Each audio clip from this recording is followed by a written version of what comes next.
Alright, I've been waiting a long time to do this review. Metallica's Master of Puppets.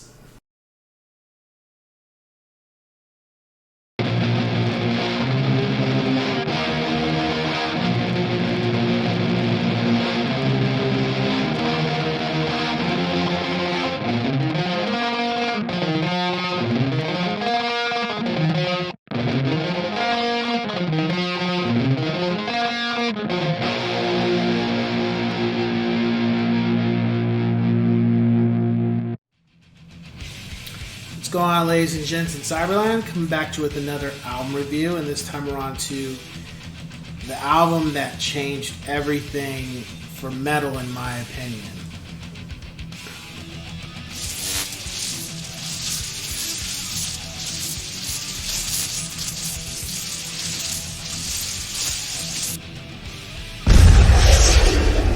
Metallica's Master of Puppets.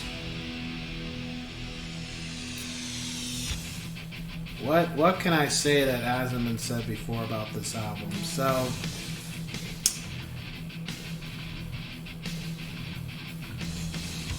I had gotten through Reload and Black Album and Kill 'Em All Ride Lightning, and then kind of Master of Puppets was just an entirely different beast. The first track I had ever heard from the album was Master of Puppets. And at the time, I was like, this is cool, this is something I never heard before. So I was just like, I just took it in stride like, it's a great song. Not really putting too much emphasis on it yet. And then at some point, as I kept spending time in the Metallica's catalog, with the first four albums when I bought them, I really start to sit down and just listen to Master of Puppets from top to bottom in regards to the musicianship, not just the lyrics, and it's something special. It's kind of like that thing, I've heard it before, the lightning in a bottle, and this, to me, was that album for this band. I'm not saying anything after it wasn't good or hasn't come close. I'm just saying this was it's a very special record. It's a very special record for a lot of reasons. One of the reasons, unfortunately, is a sad thing, but it is the last album with Cliff Burton, because not too long after the album was released, he was killed in a busing accident when the band was on tour. So that's one thing that does. It doesn't. I don't like to mention that, though.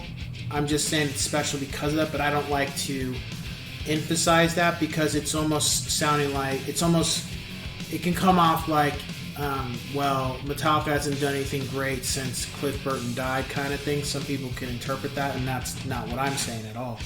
I'm just saying that what makes this album special is it is the last time we do hear Cliff. It's bittersweet to that extent, but that doesn't mean anything that came after it wasn't good, because that's not the case. The other thing that made the album special was these songs. The way these songs come off, the way they're crafted and written, that they not only acknowledge their fans, but the band acknowledges some things that they've already dealt with. I wouldn't say were involved in, but at least dealt with on tour, was drugs, definitely. The other thing that I got from this album also is violence, dealing with violence, and also mental stability or instability kind of thing. That those themes kind of ring true for this album for me. There wasn't anything I can relate to per se, because of course all these things I mentioned I'm not involved in or have partaken in, but I can respect James' lyrics about the subject matter. It's kind of one of those things where you listen to it, you can hear what they're saying, but at the same time you can only hear so much because you don't immerse yourself in these type of things. as far as the production, it's improved from, and I think that's more of a technology thing. It's improved from Ride the Lightning. But the thing that stuck out the most, besides the lyrics for me, was the musicianship. The solos for Battery, Master of Puppets, Sanitarium, Disposable Heroes, Leper Messiah, and Damage Incorporated. It was nothing let up. And frankly, the weakest song on this album was The Thing That Should Not Be. And that's only because it has a hard act to follow with what came before it and what comes after it. It's just that song where, would the album be better without it? No.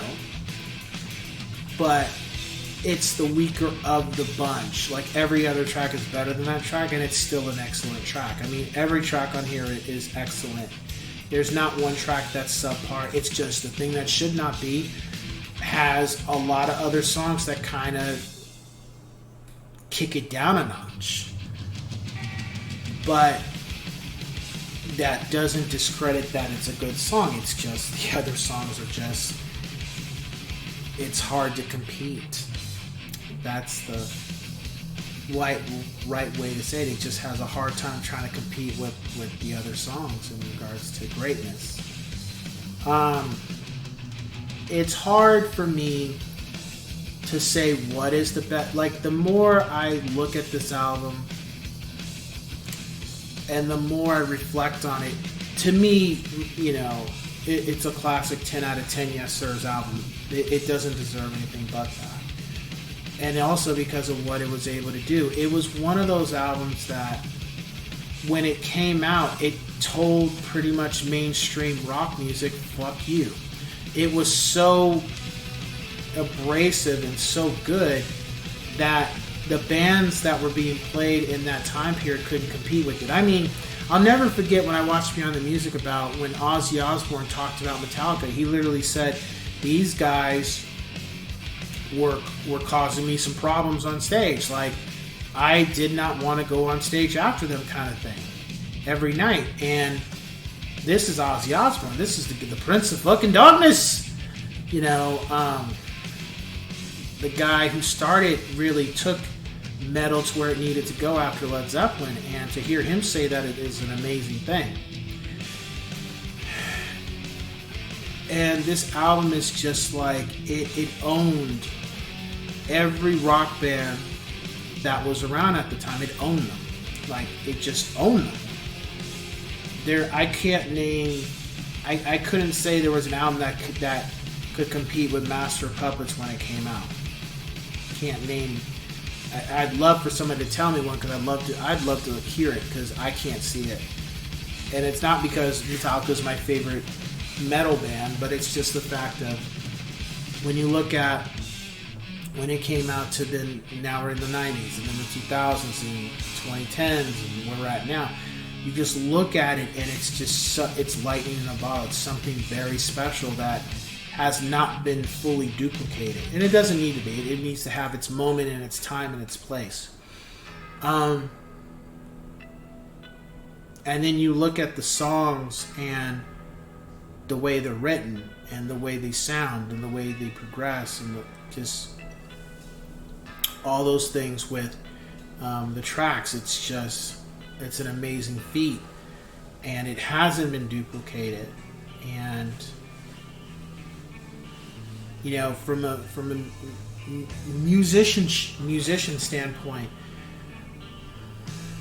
it's like, is it even possible to play? Like, most people, you know, I can't play these songs, and I hope that one day before I close my eyes I'm able to finally be able to do it, but it's hard. You know, there's a reason why these guys do what they do. Not very many people can do it. And to this day, it is my favorite Metallica album. It probably always will be. But it didn't happen overnight. It took years for me to get to that point to realize what it was. It had nothing to do with people referring to it. It's just, I always come back to this album whenever I just want to hear a certain type of vibe and a certain type of melody within Metallica's catalog. It's always this album that does it for me. I don't know what else to say about it besides, if you've never heard it, you're missing out. I normally don't say that because, you know, music is subjective, but I definitely, for a metal band, if you never listen to Master of Puppets, you're missing out. You really are. You know, everybody picks their favorite albums from Metallica, or they say this, and that. I always say Master of Puppets because out of their entire catalog, it only happened once, and it doesn't need to happen again. But it's just, everything was just perfect for what this band was doing at the time, and it's I don't know what else that I could say about it besides that. It's just even when it came to picking my top 5 tracks, honorable mention is Damage Incorporated. But I kind of had to, when I looked at what was on the list, it was kind of like, all right, you know, I gotta put Sanitarium in there because the way that, you know, it's just an amazing piece of work. So, that being said, let's cue the music.